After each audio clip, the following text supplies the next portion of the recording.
23 de septiembre, San Pío de Pietrelcina. Lectura del Santo Evangelio según San Lucas. En aquel tiempo, habiendo convocado Jesús a los 12, les dio poder y autoridad sobre toda clase de demonios y para curar enfermedades. Luego los envió a proclamar el reino de Dios y a curar a los enfermos, diciéndoles: no llevéis nada para el camino, ni bastón, ni alforja, ni pan, ni dinero. Tampoco tengáis 2 túnicas cada uno. Quedaos en la casa donde entréis hasta que os vayáis de aquel sitio. Y si alguno no os recibe, a salir de aquel pueblo, sacudíos el polvo de los pies, como testimonio contra ellos. Se pusieron en camino y fueron de aldea en aldea, anunciando la buena noticia y curando en todas partes. Palabra del Señor. En este breve pasaje se evidencia primero que el poder de hacer el bien y de combatir el mal que les dado a los apóstoles vienen del Señor que los envía. Y segundo, lo más importante, los envía ¿a qué? A proclamar el reino de Dios y al mismo tiempo a sanar a los enfermos, sean estos físicos o de una enfermedad espiritual. En definitiva, lo más importante es Dios y también la caridad hacia el prójimo.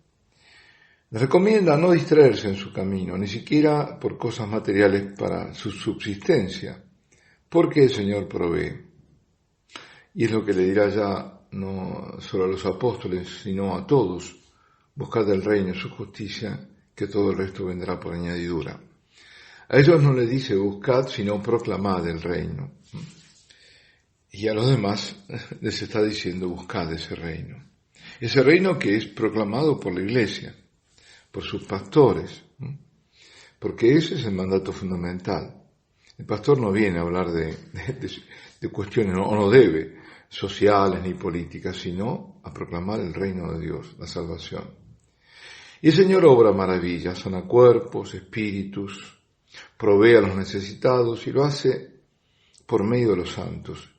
Y uno grande de este tiempo es el capuchino, el Padre Pío de Pietrelcina, que parece justamente este evangelio que es el que en realidad corresponde al tiempo ordinario, muy apropiado para recordar a este gran santo que vivió despojado de todo y no moviéndose de su convento atrajo multitudes, además un convento al final del mapa, ¿no? de Italia, en la Puglia, pero al final de la Puglia, o casi al final, y llegó a levantar un imponente hospital, la Casa de Sollievo de la Sofferenza, es decir, del alivio del sufrimiento.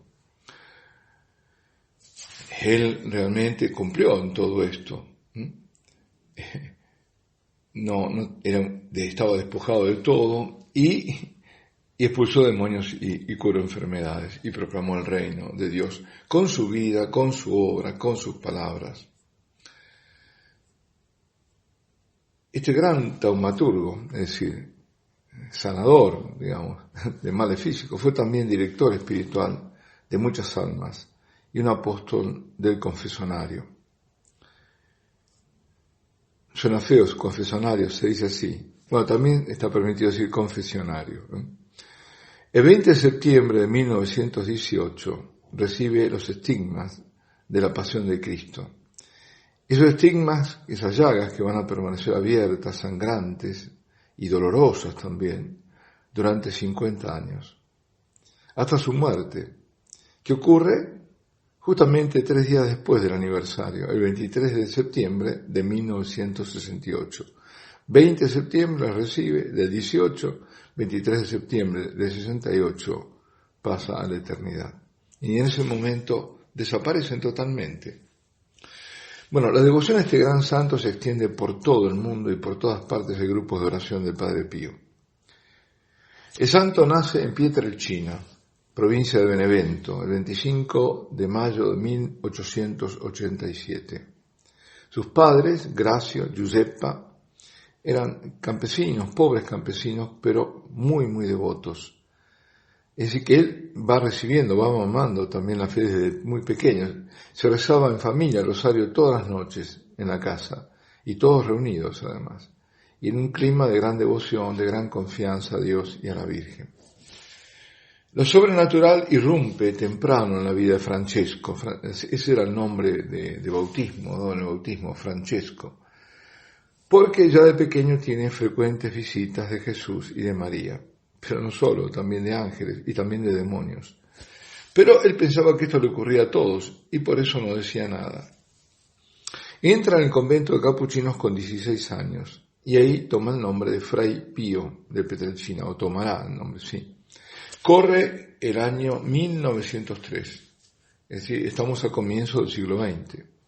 En 1910 es ordenado sacerdote, pero tiene una salud muy, muy mala, es muy floja, tanto que varias veces lo mandan a Pietrelcina, a la casa de los padres, porque el clima era más benigno donde estaba el convento, que no era todavía San Giovanni Rotondo. Y se enferma tanto de los pulmones que los médicos le dan poca vida. A la enfermedad se le suman las vejaciones demoníacas, lo castiga en la carne el demonio, y nunca lo dejan en paz. Con casi 30 años los superiores lo transfieren a San Giovanni Rotondo. Ahora sí estamos en San Giovanni Rotondo, que es la zona del Gargano, del Monte Gargano, cerca, no muy lejos de Monte Sant'Angelo, donde apareció el arcángel San Miguel en el 490 y algo, 93 creo que fue por primera vez.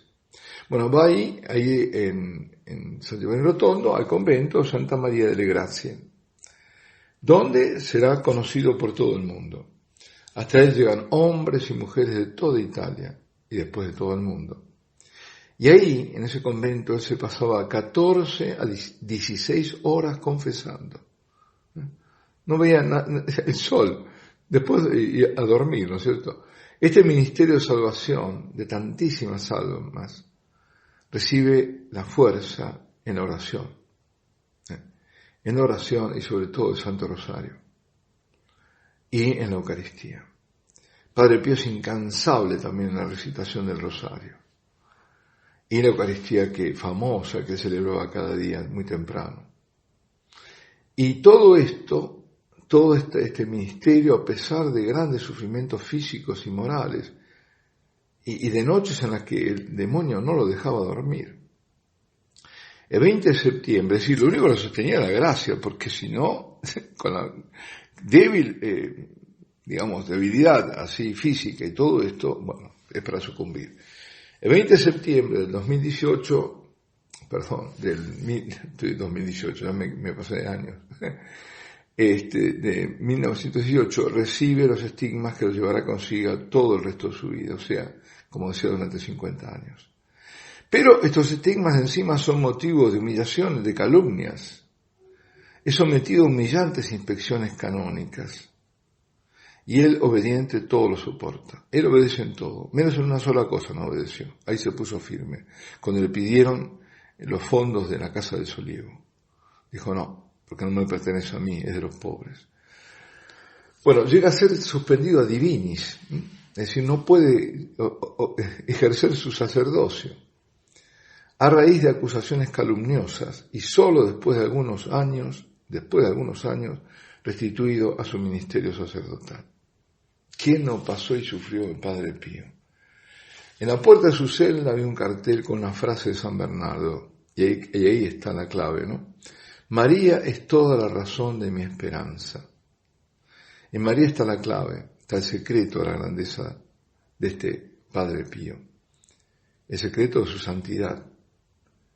Y es a ella que en mayo, el mes de María, le dedica la Casa Soliego de la Sofferenza, que es una de las estructuras sanitarias hoy más cualificadas en Italia y a nivel internacional. Pasan 70.000 pacientes por año. Posee aparatos modernísimos, está vinculado con los principales institutos de investigación en el mundo. Bueno, yo sé que muchos de los que están oyendo pertenecen a grupos de oración del Padre Pío, son muchísimos en todo el mundo. Y estos grupos de oración los originó él mismo en los años 40 para combatir con la oración la tremenda realidad de la Segunda Guerra Mundial. Y estos se han difundido por todo el mundo y son más de 200.000. Estos grupos y la Casa Solievo de la Sofrenza son parte de su herencia espiritual, lo que él ha dejado, entre otras cosas, ¿no? Porque también gran parte es tantos y tantas conversiones. La devoción del Padre Pío a la Virgen era total, absoluta, y se sentía protegido por ella cuando lo atacaba el cosaco, así lo llamaba al demonio, el cosaco. 2 veces en su vida fue sanado por intervenciones milagrosas de la Madre de Dios. Una vez en 1911 y la última vez en 1959. Ahí ya en el 59 los médicos lo daban por muerto, no había nada que hacer, no había más nada que hacer. Pero ¿qué pasó? Llegó la Virgen peregrina de Fátima a San Giovanni Rotondo. Y el 6 de agosto de 1959, Padre Pío fue sanado improvisamente ante el asombro y ante la alegría de todos sus devotos.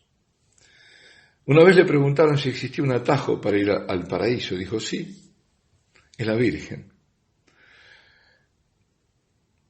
Y decía Padre Pío que ella es el mar a través del cual se alcanzan las playas de los eternos esplendores. Qué maravilla, ¿eh?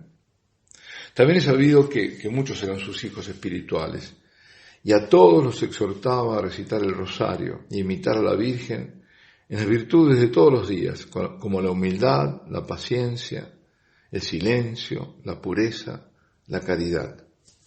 Y decía, querría tener una voz tan potente, tan fuerte, como para invitar a los pecadores de todo el mundo a amar a la Virgen.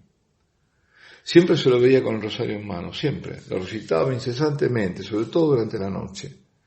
Y decía también, esta oración es nuestra fe, el sostén de nuestra esperanza, la explosión de nuestra caridad. El legado espiritual al fin de su vida fue, amad a la Virgen y hacedla amar, recitad siempre el rosario. Creo que esto me vincula especialmente al Padre Pío. Ahora se conoce mucho más acerca de su estrecho vínculo con las apariciones de Garabandal. En el curso de las apariciones, al comienzo Padre Pío había enviado una carta sin firma, pero con sello de la oficina de San Giovanni Rotondo, en el que decía que el día que le escribía se le había aparecido a la Santísima Virgen, diciéndole a las niñas diciéndole que transmitiera que ella se les estaba apareciendo a las niñas en Garabandal, pero que no creerían en las apariciones suyas en esa aldea cántabra, pero que cuando creyeran sería tarde. Tremendo, ¿eh? Está hablando para este tiempo, ¿eh? Y Conchita, que lo había recibido, le pregunta luego en éxtasis a la Santísima Virgen quién había escrito esa carta, de dónde venía, y la Virgen le dijo que el autor era el Padre Pío. También se sabe, debo decir otra cosa, que esa carta la ha publicado Pueblo de María. Así que hay más sobre eso, lo que quieran saber pueden verlo. Voy a ver si yo también lo puedo enviar de nuevo. También se sabe de la visita de Conchita a San Giovanni Rotondo, el mismo año en que fallecería el santo, y que estuvo con él pese a que en esa época no recibía visitas.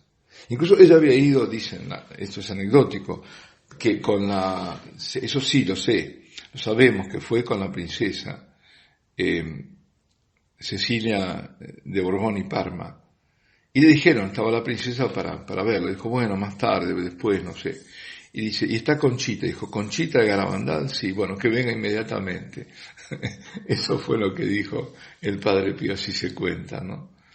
Y ahí la recibió, ella no sabía bien quién era Padre Pío, era jovencita, y le mostró una cruz que había besado a la Virgen, y él la sostuvo la mano de Conchita con esa cruz, una cruz creo de bronce, y la retuvo así un largo rato con los ojos cerrados, un largo rato, sin decir nada, evidentemente orando, ¿no? Bueno, en esa época él además no recibía visita, fue el mismo año en que falleció, ¿no?